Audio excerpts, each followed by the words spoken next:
be nothing without those farms. Just the quality of the tobacco that those farms produce is amazing. You look at something like the Corojo seed, you just can't get anywhere else. You can't taste it. It doesn't come out that way. We've tried growing that stuff in other places. It just doesn't give you the exact flavor. Picture all the tobacco being of the exact same size. You look down a row, all direction, everything's measured. There's nothing accidental when you go to these farms.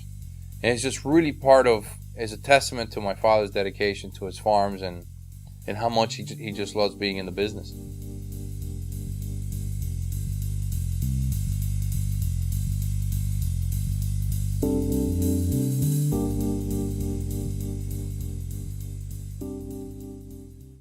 Once the tobacco has been dried in the barns for about anywhere from 30 to 45, 50 days, tobacco goes into fermentation. You're really measuring, it's a battle between moisture and the color of the leaf, and see how the leaf is changing. And you just begin to fight that battle over and over again. Pick up a leaf. I know exactly what I want that leaf for. I know exactly the color I want. I look at it like a condiment. I know exactly what I want that leaf to taste like. I know exactly what to blend it with to make it taste like what I want to taste. It's just that's part of the process. And I think that's one thing that has made us very fortunate. The fact that my father's always had these farms in the background that have allowed us to work with these blends. It's just not the same when you buy some of the tobacco and you blend it. Although, you can work some great stuff, but I would feel like you're missing a great part of the creative process. Blending is what I like. Blending is what I like to do. And in my opinion, blending starts in the sorting room.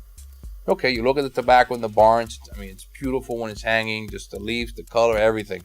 It's what happens to it afterward. Tobacco, part of the whole process is how the color changes, part of the fermentation.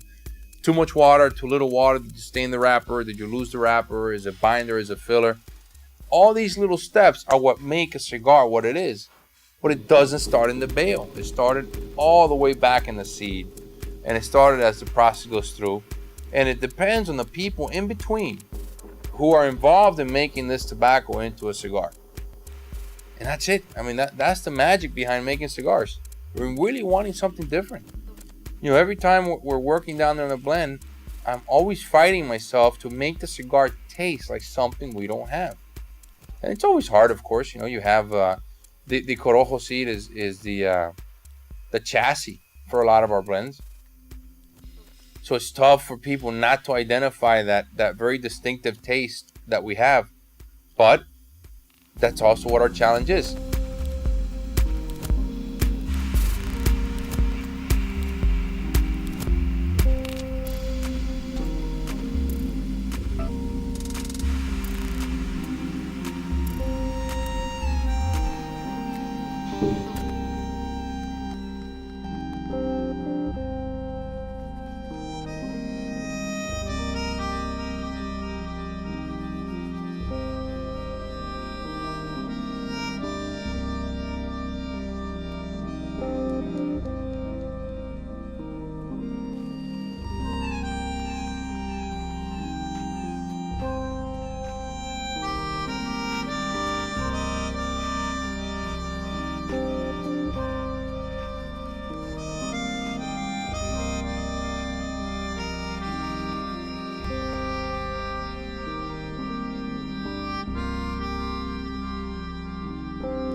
the significance of this box is so strong.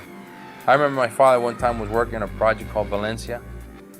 He and Sal Fontana probably took about a whole year just to design that freaking cigar box.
I've always been a believer that the cigar needs to look the way it's going to taste, and the box is part of that as well.